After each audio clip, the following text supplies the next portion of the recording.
কথাটা বলে সন্ধ্যাকে ছেড়ে দরজা খুলে বাইরে বেরিয়ে ঠাস করে দরজা আটকে দেয়।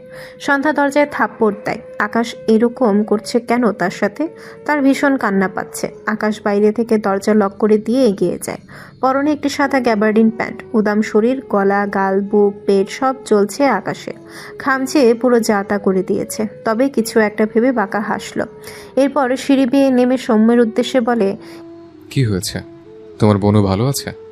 এরপর আসমানি নয়নের দিকে চেয়ে বলে, মা, আমার শালাকে সুন্দর করে আপ্যায়ন করো। রান্না বসিয়েছ? সৌম্য আকাশকে দেখে রেগে তাকায়। আসমানি নয়ন বিস্ময় দৃষ্টিতে তাকিয়ে আছে। শিমু তাকে গিয়ে বলল, আকাশ কোথা থেকে যেন সন্ধ্যাকে ধরে এনেছে। সে তো বিশ্বাসই করছিল না। এর মধ্যে সৌম্য দরজায় কড়া নাড়লে আসমানি নয়ন সৌম্যকে দেখে স্তব্ধ হয়ে যায়। যাদের এতদিন মৃত জেনে এসছিল, হুট করে সামনে আসায় কেমন রিয়াকশন দিবে সেটাই বুঝতে পারছেন না তিনি। সৌম্য আকাশের সামনে দাঁড়িয়ে রাগান্বিত স্বরে বলে, আমি এখানে খেতে আসিনি। আমার বনু কোথায়? ওর সাথে কি করেছেন আপনি? আকাশ দুহাত প্যান্টের পকেটে রেখে একটু হেসে বলে, তুমি আমার বউকে এত মাস তার স্বামীর আদর থেকে বঞ্চিত করে রেখেছিলে, সেটাই পূরণ করছিলাম। তুমি এসে ডিস্টার্ব করলে। আকাশের কথায় সৌম্য বিব্রত বোধ করে। তার দৃষ্টি আকাশের গালে, গলায়, বডিতে আটকায়। আকাশ ধবধবে ফর্সা হয়, প্রতিটি নখের আঁচড় জলজল করছে। সৌম্য আকাশের দিকে বিস্ময় দৃষ্টিতে তাকালে দেখলো আকাশ তার দিকে চেয়ে বাঁকা হাসছে। সৌম্য হঠাৎই রেগে চিৎকার করে বলে, আমার বনুর সাথে কিছু করলে আপনাকে ছাড়বো না আমি। আকাশ ভাবলেশীনভাবে বলে, আমার বউয়ের সাথে আমি কি করব না করব সেটা তোমার থেকে কেন শুনবো আমি? লজিকলেস কথা বলা বাদ দাও। বোনের শ্বশুরবাড়ি এসছো, মিষ্টি মুখ করো। সৌম্য রেগে আকাশের কলার না পেয়ে দু হাতে আকাশের গলা চেপে ধরে। আকাশ চোখ বড় বড় করে তাকায়। আসমানি নওয়ান, শিমু দুজনেই বিস্ময় দৃষ্টিতে তাকায়।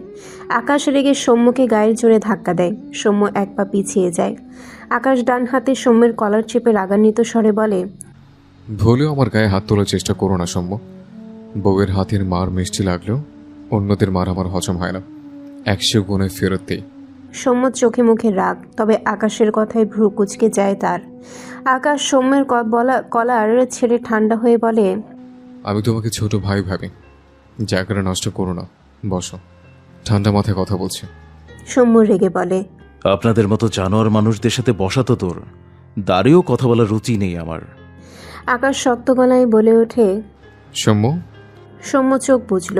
ঢাকা শহরে আসার পর থেকে সে আকাশকে চিনত। শিমুকে টিউশন করাতে গিয়ে সম্পর্কটা আরও সুন্দর হয়েছিল। সবসময় বড় ভাইয়ের মতো সম্মান করে এসেছে আকাশকে। আর আকাশ কি কম ছিল? তাকে ছোট ভাইয়ের মতোই আড়াল থেকে অদ্ভুত একটা স্নেহ দিত, যেটা সে শিমুকে টিউশন বাদ দেওয়ার পর উপলব্ধি করেছিল। কিন্তু আজ জানলো সেই মানুষটা তার বাবাকে নিয়ে তাকে তার বনুকে কিভাবে মারতে চেয়েছিল। না পেরে তাকে আর তার বনুকে আগুনে পুড়িয়ে মারতে চেয়েছিল। সৌম্যর কষ্ট হয়, কিছু আপন মানুষ তো পুড়েই ছাই হলো। আর যাকে এই শহরে এসে রিহানের পর একটু হলেও আপন ভাবত, সে নাকি এতগুলো মানুষের খুনি। সৌম্য চোখ মেলে, চোখ দুটো লাল, কণ্ঠে অসহায়ত্ব ঢেলে বলে, আমি আর আমার বনু আপনার কি ক্ষতি করেছি আকাশ ভাইয়া? আমার বনু আপনাকে ডিভোর্স দেয়নি বলেই কি আপনার এত ক্ষোভ ছিল? আকাশ বিস্ময় চোখে তাকায় সৌম্যর দিকে, অতঃপর বলে, আমি ডিভোর্স চাই না সৌম্য, তুমি ভুল ভাবছো আমায়। সৌম্য চিৎকার করে বলে, ভাবছি না ভুল আমি। আপনারা কেউ মানুষ নন। প্রথমে আমাকে আর বনুকে কত বাজেভাবে মারতে চাইলেন। আমার পেটে চাকু মারা, আমার বোনকে রেপ। আকাশ দু হাতে কান চেপে চোখ বুজে চিৎকার করে বলে। চুপ করো। আকাশেরও কণ্ঠ কাঁপছে। সে যেদিন জেনেছিল তার সন্ধ্যা মালতীকে অন্য কেউ ছুঁয়েছে, সে তো সেদিনই অর্ধেক মরে গিয়েছিল। আর যখন জেনেছিল তার সন্ধ্যা মালতী পুড়ে গিয়েছে, তখন সে পুরোটাই মরে গিয়েছিল। সে কাকে বোঝাবে এসব? সৌম্য তাচ্ছিল্য হাসল। এরপর আবারও আগের ন্যায় শক্ত কণ্ঠে বলে, আপনারা কতগুলো মানুষ পুড়িয়ে মেরেছেন একবারও হিসাব করেছিলেন? আমার বাবা মা নেই, আপনি জানেন না আকাশ ভাইয়া? সেই জায়গাটা মামা মামি ছিল, আমার দুটো বোন ছিল, দুটো ভাই ছিল, সবাই কয়লা হয়ে গিয়েছে। আমি আর বনু হাঁটতে না বেরোলে আমরাও তো কয়লা হয়ে যেতাম। তবু আপনাদের মাঝে ন্যূনতম অনুতাপ নেই। উল্টো আমার বনুকে আবারও মারতে নিয়ে এসেছেন। লজ্জা করে না আপনাদের? কথাগুলো বলে সৌম্য থামে, চোখ বুজে নেয়। চোখের কোণে জলকণা জমেছে। সেই মানুষগুলোর কথা মনে পড়ে গেল যে কত সুন্দর একটি পরিবার ছিল তাদের। এক নিমেষেই সব ছাই হয়ে গেল। সৌম্য কী করে ভুলবে ওই মানুষগুলোকে, সে সাধনকে যে তাকে ভাই ভাই বলে মুখে ফেনা তুলত, সেই বনুকে যে তার কলিজার বনুকে একটি নতুন জীবন দিয়েছিল, হাসতে শিখিয়েছিল। আকাশ, আসমানি, নওয়ান, শিমু তিনজনেই স্তব্ধ চোখে সৌম্যর দিকে চেয়ে আছে। সৌম্য চোখ মেলে আকাশের দিকে চেয়ে ভারী গলায় বলে, আপনি বলছেন আমাকে ছোট ভাই ভাবেন, সেই জায়গা নষ্ট না করি, অথচ আপনি আমার বড় ভাইয়ের জায়গাটা তো অনেক আগেই নষ্ট করে দিয়েছেন। আপনি কিভাবে পারলেন এটা করতে আকাশ ভাইয়া? আকাশ ঢুক গিলল। আসমানি নয়নের চোখ জোড়া ভরে ওঠে। শিমুর চোখের কোণেও পানি জমেছে। সে আগুনের কথা কেউ তো ভুলে যায়নি, কিন্তু সৌম্যর মুখে এভাবে হারানো মানুষগুলোর কথা শুনে তারা নিজেদের সামলাতে পারছে না। আকাশ মৃদুস্বরে বলে, এসবের কিছু আমি জানতাম না। সৌম্য হেসে বলে, চোর চুরি করে স্বীকার করে না সে চুরি করেছে, এসব আমি জানি। আকাশ রেগে তাকায় সৌম্যর জন্য। অকারণে তাকে ভুল বোঝার কারণটা কি?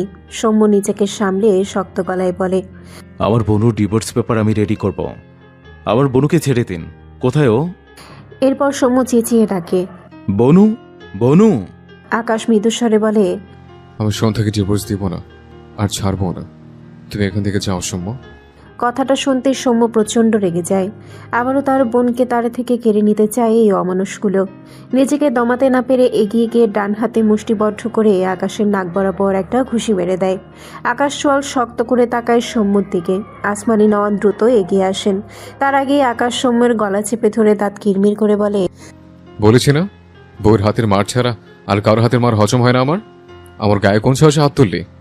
সৌম্য নিজেও আকাশের গলা চেপে ধরেছে, তবে আকাশ আগে ধরায় সে সুবিধা মতো ধরতে পারেনি। আসমানি নওয়ান আকাশকে টানতে টানতে বলে, আকাশ ছাড়ো, এরকম কইরো না। আকাশ মায়ের কথা কানে নিল না। সৌম্য হঠাৎ আকাশকে জোরে ধাক্কা দিয়ে নিজের থেকে সরিয়ে দেয়। আকাশ দুবা পিছিয়ে যায়। সৌম্য আবারও তেড়ে গিয়ে একই কায়দায় আকাশের মুখ বরাবর ঘুষি মারে। আকাশ রেগে বোম হয়ে যায়। তেড়ে গিয়ে এরপর 3টে ঘুষি মারে সৌম্যের মুখ বরাবর। আবারও মারতে নিলে আসমানি নয়ন টেনে আকাশকে কিছুটা পিছিয়ে দিয়ে আকাশের সামনে দাঁড়িয়ে যায়। আকাশ আরেকটা ঘুষি মারার জন্য হাত উঠাতে মাকে দেখে থেমে যায়। আসমানি নয়ন রেগে বলে, আমি তোমারে থামতে কইতাছি আকাশ, তুমি ওরে এভাবে মারতাছো কেন? আকাশ রেগে বলে, আমি তো প্রথমেই বসে কথা বলতে চেয়েছি, ও আগে আমার গায়ে হাত তুলেছে। তুমি দেখোনি ওর সাহস কি করে হলো আমার গায়ে হাত তোলার?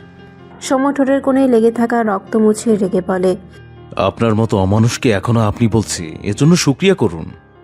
আকাশ রেগে বলে, তোর আপনি তুই ধুয়ে খা বেয়াদব। এই জন্য ভাবছিলাম আমার কোমলমতির সন্ধে এরকম খাটাস হলো কি করে। এখন বুঝলাম ওর ভাই নিজে এক বেয়াদব, বোনকে আরেক বেয়াদব বানিয়ে ছেড়েছে। আকাশের কথা শুনে শিমু চোখ বড় বড় করে তাকায়, কপাল চাপড়ায়। এই আকাশ ভাইয়া কিসের মধ্যে কি বলছে? আসমানি নওয়ান ছেলের দিকে বিরক্ত চোখে চেয়ে আছেন। সৌম্য রেগে বলে, আমার বনুকে একদম বেয়াদব বলবেন না। ওকে সবসময় অবলা হয়ে থাকা শিক্ষা দেইনি আমি। প্রথমে অবলা ছিল বলে প্রথম দিন আমার বোনকে থাপ্পড় মেরেছিলেন। আকাশ বিরক্ত হয়ে বলে, ওইসব নিয়ে তোমাকে ভাবতে হবে না, সব আদর করে পুষিয়ে দেব। আকাশের কথা শুনে সৌম্য থতমত খেয়ে তাকায়। আসমানি নওয়ান ছেলের কথায় অস্বস্তিতে পড়ে যায়। শিমু এই সিরিয়াস মোমেন্টে না চাইতেও শব্দ করে হেসে ফেলে। শিমু সৌম্যর পাশেই দাঁড়িয়ে। সৌম্য শিমুর দিকে রেগে তাকায়। শিমু ঢোক গিলে বলে, সরি স্যার। সৌম্য রেগে বলে, আমার বনু কোথায়? শিমু কিছু বলার আগেই আকাশ বলে, নেই তোমার বোনও, তুমি এখান থেকে যাও। আমার মারামারি করতে ভালো লাগছে না, অন্য একদিন আসো। মুড আসলে আয়োজন করে লড়াই করব। সৌম্য রেগে তাকায় আকাশের দিকে। আকাশ ভ্রু কুচকে চেয়ে আছে সৌম্যর দিকে। আসমানি নওয়ান উল্টো ঘুরে সৌম্যর দিকে চেয়ে বলে, বাবা একটু বসো, আমরা বইসা কথা কই, তাহলে তো ভুল ভাঙবো। সৌম্য রেগে বলে, বলেছি তো আমি আপনাদের সাথে দাঁড়িয়েও কথা বলতে চাই না। আমার বনুকে এনে দিন প্লিজ। আসমানি নন অবাক হলেন না। ছেলেটিকে দোষ দিয়ে তো লাভ নেই। সন্ধ্যাকে ছেলেটির কাছে ফিরিয়ে দিয়ে মাথা ঠান্ডা করে কথা বলবে না হয়। আসমানি নন এটা ভেবে মৃদুস্বরে বলেন, আচ্ছা দাঁড়াও, জান্নাতরে আমি আনতাছি। সৌম্য ভ্রু কুচকে তাকায়। এই ভদ্রমহিলা তার বনুকে এই নামে ডাকে কেন? তার মা তার বনুকে এই নামে ডাকতো। সৌম্য বুঝতে পারে না। ওদিকে আকাশ তার মায়ের কথা শুনে কিছু না বলেই বড় বড় পা ফেলে সিঁড়ি বেয়ে উপরে উঠে যায়। সে কিছুতেই সন্ধ্যাকে যেতে দেবে না। আসমানি নোয়ান আকাশের হাবভাব হয়তো বুঝলেন। দীর্ঘশ্বাস ফেলে আকাশের পিছু পিছু সিঁড়ি বেয়ে উপরে উঠতে থাকে। আকাশ দ্রুত তার ঘরের দরজা খুলে দরজা আটকে দেয়। এরপর উল্টো ঘুরে দেখলো সন্ধ্যা মেঝেতে হাঁটু মুড়ে বসে হাঁটুতে মুখ গুজে ফোপাচ্ছে। চুলগুলো এলোমেলো হয়ে ছড়িয়ে আছে। আকাশ দ্রুত সন্ধ্যার সামনে গিয়ে মেঝেতে হাঁটু ঠেকিয়ে বসে। এরপর দু হাতে টেনে সন্ধ্যাকে শক্ত করে জড়িয়ে নেয় নিজের সাথে। সন্ধ্যা কেঁপে ওঠে। আকাশ অসহায় কণ্ঠে বলে, সন্ধ্যা মালতী, আমাকে রেখে যেও না। সন্ধ্যা রাগে গায়ে যা শক্তি ছিল সব প্রয়োগ করে আকাশকে ধাক্কা মারে। তার ভাই তাকে কখন থেকে ডাকছে, অথচ এই লোকটা তাকে ঘর আটকে রেখেছে। সন্ধ্যার গলা ফাটিয়ে বলতে ইচ্ছে করল, অসুস্থ মস্তিষ্কের লোক আপনি। ডক্টর না দেখিয়ে আমার উপর কেন টর্চার করছেন? সন্ধ্যার মনের কথা মনেই রইল। আকাশ অসহায় চোখে সন্ধ্যার দিকে চেয়ে আছে। সন্ধ্যাকে আবারও জড়িয়ে ধরতে গেলে এবার সন্ধ্যা না পেরে রাগে জিদ্দে একতলা থুতু আকাশের মুখে নিক্ষেপ করে। সাথে সাথে আকাশ চোখ বুজে নেয়। এতক্ষণে করা সন্ধ্যার প্রতিটি আঘাত আকাশ মেনে নিতে পারলেও এবারের করা সন্ধ্যার কাজটি আকাশের সহ্য হলো না। সন্ধ্যা এই কাজ দ্বারা কি তাকে ঘৃণার পরিমাণ বোঝালো? আকাশের বুকটা হঠাৎ কেমন যেন মোচড় দিয়ে উঠল। মনে হলো একটি চিনচিন ব্যথা বিদ্যুৎ বেগে পুরো দেহে ছড়িয়ে পড়ছে। একটু পর চোখ মেলে সন্ধ্যার দিকে তাকায় আকাশ। সে দেখল সন্ধ্যা দু হাতে মুখ লুকিয়ে ফোপাচ্ছে। আকাশ ঢোক গিলল। লালিত চোখ জোড়ায় জলকণা চিকচিক করছে। আসমানি নয়ন অনবরত দরজা ধাক্কাচ্ছে। দরজা খুলতে বলছে আকাশকে। সন্ধ্যা নিজেকে সামলে দ্রুত আকাশের সামনে থেকে উঠে দরজার কাছে গিয়ে দাঁড়ায়। আকাশ ঘাড় বাঁকিয়ে মলিন মুখে দেখল সন্ধ্যাকে। হাঁটুর নিচ পর্যন্ত অবহেলে পড়ে থাকা চুলগুলোর দিকে তাকিয়ে রইল। এই চুলের অধিকারিণীকে ছাড়া সে পাথর হয়ে বেঁচেছিল। তার সন্ধ্যা মালতীর প্রতিটি ক্ষত তাকে তার ব্যক্তিত্বের বাইরে গিয়ে বাচ্চাদের মতো কাঁদিয়েছে। এই কয়টা মাস কত হাজার বার চোখ ভিজেছে তার হিসাব নেই। অথচ সে মেয়েটি তাকে কতটা ঘৃণা করে একটু আগে সেটাই বুঝিয়ে দিল। এর চেয়ে তো সেটাই ভালো ছিল যখন সে ভাবত সন্ধ্যা পুড়ে গিয়েছে। আর তার থেকে বিদায় নেওয়ার আগে তার সন্ধ্যা মালতী তাকে এক ভালোবাসায় মোড়ানো চিঠি দিয়ে গিয়েছে। আকাশও ভেবেছে মেয়েটির মনে তার জন্য কত অনুভূতি আছে। আসলে কিশোরী মেয়েরা কখনো খুব ভয়ানকভাবে ভালোবাসতে জানে, যার রেশ সারা জীবনেও কাটে না। নয়তো এই কিশোরী মেয়েরাই আবেগে ভাসে, যা দুদিনেই কেটে যায়। তবে কি সন্ধ্যা দ্বিতীয় সারির মেয়ে? সন্ধ্যার আবেগ কেটে গিয়েছে? কথাগুলো ভেবে আকাশ মাথা নিচু করে ঢোক গিলল। সন্ধ্যা পুড়ে যাচ্ছে ভেবে লাস্ট যখন চিৎকার করে কেঁদেছিল, আজও সেভাবেই কাঁদতে ইচ্ছে করছে আকাশের। আকাশ ডান হাতে ভর দিয়ে মেঝে থেকে উঠে দাঁড়ায়। মুখে লেগে থাকা সন্ধ্যার ছিটানো তুতু ডান হাতে মুছে দেয়। এরপর ঝাপসা চোখ জোড়া দু হাতে ঢোলের সামনে তাকিয়ে দেখলো সন্ধ্যা ফুপিয়ে কাঁদতে কাঁদতে দরজায় থাপ্পড় দিচ্ছে। আসমানি নয়ন দরজার ওপাশ থেকে বুঝলেন সন্ধ্যা অনেকক্ষণ থেকে দরজায় থাপ্পড় দিচ্ছে। তার খারাপ লাগলেও আকাশ মেয়েটির সাথে এরকম জোর জবরদস্তি করছে কেন? এক পর্যায়ে আসমানি নয়ন চেঁচিয়ে বলে ওঠেন, আকাশ, তুমি কি দরজা খুলবা না? তুমি দেখতাছ না জান্নাত তার ভাইরে চাইতাছে? তুমি ওর সাথে এরকম জোরজাবস্তি করতে ওরে মাইরা ফেলতে চাও? মায়ের কথায় আকাশের বুক কাঁপল। তার সন্ধ্যা মালতী তার কাছে থাকলে মরে যাবে। ঢোক গেল আকাশ। দুর্বল পায়ে এগিয়ে এসে সন্ধ্যার পেছনে দাঁড়িয়ে দরজা খুলে দেয়। দরজা খোলা পেয়ে সন্ধ্যা হুড়মুড়িয়ে বেরিয়ে সামনে আসমানি নয়নকে দেখে সন্ধ্যা আসমানি নয়নকে জড়িয়ে ধরে ফুপিয়ে ওঠে। ভদ্রমহিলা খেয়াল করলেন সন্ধ্যা শরীর কাঁপছে। আকাশের দিকে চেয়ে রেগে বলে, আকাশ, কি করছো তুমি আমার জান্নাতের সাথে? আকাশ একবার মায়ের দিকে তাকায়, এরপর চোখ সরিয়ে নির্জীব চোখে সন্ধ্যার দিকে তাকায়। আসমানি নয়ন সময় নষ্ট না করে সন্ধ্যার হাত ধরে দ্রুত পায়ে নিচে নেমে যায়। সন্ধ্যার সম্মুখে দেখতে পেয়ে দৌড়ে গিয়ে ভাইয়ের বুকে ঝাঁপিয়ে পড়ে। সৌম্য দু হাতে বোনকে জড়িয়ে নিয়ে স্বস্তির নিঃশ্বাস ফেলে, তার বোনও ঠিক আছে ভেবে। সন্ধ্যার মাথায় হাত বুলিয়ে বলে, কাঁদিস না বোনো, আমি আছি তো, এই যে আমি এসেছি। এরপর সন্ধ্যাকে ছাড়িয়ে নিয়ে সন্ধ্যার দিকে তাকালে দেখলো মেয়েটি কাঁদতে কাঁদতে চোখ মুখ ফুলিয়ে এসেছে। মাথায় হিজাব নেই, চুলের যা ইচ্ছে তাই অবস্থা। কলেজ ড্রেসের ওড়না এলোমেলো হয়ে আছে। সৌম্যার অসহায় লাগলেও সে সবসময় ভাই হিসেবে দায়িত্ব পালন করতে পারে না। তার বোনকে আগে ভাগে সব বিপদ থেকে বাঁচিয়ে নিতে পারে না। দু হাতে সন্ধ্যার চোখের পানি মুছে দিয়ে ভারী গলায় বলে, সরি বোনো, আমি আবারও তোকে আগলে নিতে পারলাম না। আসমানি নয়ন শিমু অবাক হয়ে এদের দুই ভাই বোনকে দেখে। এরকম ভাই বোনের সম্পর্ক দেখলে চোখ জুড়িয়ে যায় যেন। সন্ধ্যা তার ভাইকে হাতের ইশারায় বোঝায় সে এখান থেকে চলে যেতে চায়। সৌম্য সন্ধ্যার হাত ধরে উল্টো ঘুরে কয়েক পা এগিয়ে যায়। আকাশ সিঁড়িতে দাঁড়ানো ছিল, সন্ধ্যার চলে যাওয়াটা সে মানতে পারল না। বড় বড় পা ফেলে সিঁড়ি বেয়ে নেমে এসে সন্ধ্যাকে টেনে শক্ত করে জড়িয়ে ধরে। সে কিভাবে থাকবে তার সন্ধ্যাকে ছাড়া? বিড়বিড় করে আওড়ায়, সন্ধ্যা মালতী, আমাকে ছেড়ে যাও না প্লিজ। এরপর সন্ধ্যাকে ছেড়ে দু হাতে রাজলায় সন্ধ্যার মুখ নিয়ে ভাঙা কণ্ঠে বলে, আমি তোমাকে আর মারবো না সন্ধ্যা মালতী, আর বাজে কথা বলবো না, বিশ্বাস করো প্লিজ, যেও না তুমি। আমি কিভাবে? বাকিটুকু শেষ করার আগেই সৌম্য রেগে আকাশকে ধাক্কা দিয়ে সন্ধ্যার থেকে সরিয়ে দেয়। রাগান্বিত স্বরে বলে, একদম আমার বোনুর কাছে ঘেসবেন না। আমি বলেছি তো, খুব তাড়াতাড়ি আমার বোনুর সাথে আপনার ডিভোর্স করিয়ে দেব আমি। আকাশ জ্বলন্ত চোখে তাকায় সৌম্যর দিকে, তেড়ে গিয়ে আবারও সৌম্যের গলা চেপে ধরে চিৎকার করে বলে, আমি আমার বউকে ডিভোর্স দিব না। তুই কেন বারবার এই কথা বলছিস? তোকে মেরে ফেলবো আজ। সন্ধ্যা চোখ বড় বড় করে তাকায়। আসমানি নয়ন ছেলেকে ধরার জন্য এগিয়ে আসার আগেই সন্ধ্যা আকাশকে ধাক্কা মেরে সরিয়ে দেয়। দু হাতে সৌম্যকে জড়িয়ে ধরে ফুপিয়ে ওঠে। এই লোকটা এমন কেন? তাকে আর তার ভাইকে কি মেরে ফেলতে চাইছে? সৌম্য ঢোক গিলে তার বোনকে বা হাতে জড়িয়ে ধরার আগেই আকাশ সন্ধ্যাকে জোর করেই টেনে আবারও নিজের সাথে জড়িয়ে নেয়। ঢোক গিলে বলে, আমি তোমাকে কোথাও যেতে দেব না সন্ধ্যা মালতী। সন্ধ্যা আকাশের থেকে ছাড়া পাওয়ার জন্য মুচড়ামুচড়ি করছে। সৌম্য আবার তার বোনকে সরিয়ে নেওয়ার জন্য এগোয়। তার আগে আসমানি নয়ন আকাশকে টেনে সন্ধ্যার থেকে ছাড়িয়ে আকাশের বাম গালে পর কষিয়ে দুটো থাপ্পড় মারে। রেগে আওড়ায় তুলে বলে, তুমি এত অমানুষ কবে থেইকা হইছ? দেখতাছ না জান্নাত তোমার কাছে থাকতে চাইতাছে না, কান্তাছে? ওর সাথে এরকম জবরদস্তি করতেছ কেন? কই পাইছো এইসব স্বভাব? আসমানি নয়নের কাছে সৌম্য, সন্ধ্যা, শিমু সকলেই বিস্ময়ের চোখে তাকায়। আকাশ ঝাপসা চোখে মায়ের দিকে তাকালো। তার মা ঠিকই বলেছে, সন্ধ্যা তাকে চাইছে না। সে যতবার সন্ধ্যাকে ধরতে গিয়েছে ততবারই সন্ধ্যা তার থেকে নিজেকে ছাড়িয়ে নিয়েছে। ঘৃণার ভারে থুতু ছড়েছে তার দিকে, কিন্তু সে কি করবে? এত কিছুর পরও সে নির্লজ্জের মতো সন্ধ্যাকে চাইছে। সে যে পারছে না। আকাশ ঢোক গিলল। এরপর হঠাৎই এগিয়ে এসে এক হাতে সৌম্যের হাত, আরেক হাত সন্ধ্যার হাত ধরে টেনে নিয়ে গিয়ে দরজার বাইরে বের করে দেয়। এরপর ডান হাতের আঙ্গুল তুলে চিৎকার করে বলে, আর কখনো কেউ আমার চোখের সামনে আসবে না। আমিও যাব না। আসলে দুটোকে জ্যান্ত কবর দিয়ে দিব। মাইন্ডেড। কথাটা বলে সন্ধ্যা আর সৌম্যর মুখের উপরে ঠাস করে দরজা আটকে দেয় আকাশ। শরীর কাঁপছে। নিজেকে সামলাতে ডান হাত তুলে দরজায় রেখে চোখ জোড়া বুজে নেয়। দরজার ওপাশে সন্ধ্যার দুজনেই হতভম্ব হয়ে চেয়ে আছে।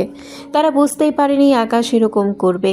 সৌম্য দীর্ঘশ্বাস ফেলে সন্ধ্যার হাত ধরে রাস্তার দিকে এগিয়ে যায়। সন্ধ্যা পিছু ফিরে বন্ধ দরজার দিকে নির্বাক চাহনিতে চেয়ে আছে। সৌম্য বাইকের কাছে এসে দাঁড়িয়ে সন্ধ্যায় ছেড়ে দেওয়া চুলগুলো যত্ন সহকারে খোপা করে দিল।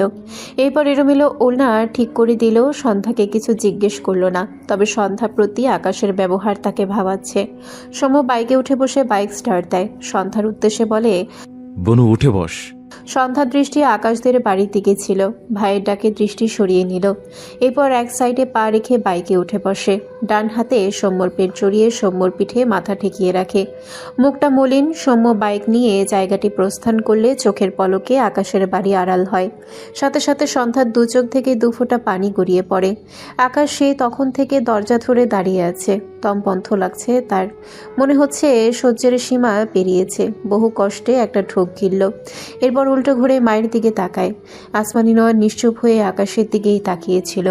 আকাশ মায়ের দিকে চেয়ে ভাঙা গলায় বলে, শুনেছিলাম মায়ের দোয়া আল্লাহ ফিরে দেয় না। প্রমাণও পেয়েছি। আমি সন্ধ্যাকে ডিভোর্স দিতে চেয়েছিলাম বলে তুমি বলেছিলে। একটা সময় আমি দিনের পর দিন কেঁদে কেঁদে সন্ধ্যাকে চেয়েও পাবো না। আসলে আমি মাসের পর মাস কেঁদেও আমার সন্ধ্যাকে পাইনি। আর তারপর একদিন তুমি বললে আমি সন্ধ্যাকে ঠিকই খুঁজে পেয়ে যাব। তোমার সে কথাও ফলে গিয়েছে মা। এই তো আজ আমি আমার সন্ধ্যাকে খুঁজে পেয়েছি। কিন্তু তুমি হয়তো এই দোয়া করতে ভুলে গিয়েছিলে যে সন্ধ্যা মালতী যেন আমাকেই ভালোবাসে। আর তাই সন্ধ্যা মালতী আমায় ভালোবাসে না, আমায় আর চায় না। তোমার সব দোয়াই তো কবুল হয়ে গেল মা। এবার তবে কষ্ট করে এই দোয়াটা করে দাও। আমি যেন খুব দ্রুত শেষ নিঃশ্বাস ত্যাগ করতে পারি। কথায় আছে, জীবিত ফুলে কেউ ঘ্রাণ নেয় না, অথচ শুকনো মালায় পূজা করে। ঠিক যেমন সন্ধ্যা মালতী হারিয়ে গেলে আমি সন্ধ্যা মালতীকে ভালোবেসেছি। এবার নয় আমি হারিয়ে গেলে সন্ধ্যা মালতী আমায় ভালোবাসবে। মরে কি হলেও সন্ধ্যা মালতীর ভালোবাসা আমার চাই। আসমানি নয়ন ছলছল দৃষ্টিতে ছেলের পানে চেয়ে থাকে। আকাশ কথাগুলো বলে ডান হাতের বুড়ো আঙ্গুল সাহায্যে চোখের কোণে লেগে থাকা পানি ছিটকে ফেলে। এরপর বড় বড় পা ফেলে সামনের দিকে এগিয়ে যেতে গিয়েও কোণার দিকে একটি ঘরের দরজার সামনে তার বাবাকে দাঁড়িয়ে থাকতে দেখে। এগিয়ে গিয়ে তার বাবার সামনে দাঁড়িয়ে শক্ত গলায় বলে, চিন্তা করো না, তোমাকে না মেরে মরবো না। তোমার মতো অমানুষকে মারার জন্য সন্ধ্যা মরা থেকে ছাড়া একদিনের জন্য হলেও বাঁচতে চাই। একটু থেমে ঢোক গিলে বলে, হাজার হোক, বাবা তো, তাই তোমাকে মারতে একটু সময় লাগছে। লাস্ট কথাটা শক্ত করে বলতে গিয়েও পারল না, গলা ভেদে আসছিল। আকাশ আর এখানে দাঁড়ালো না, দ্রুত পায়ে তার ঘরের দিকে এগিয়ে যায়। সাইফুদ্দিন নয়নের চোখে মুখে অসহায়ত্ব, ছেলের কথাটা একদম কলিজায় গিয়ে লেগেছে।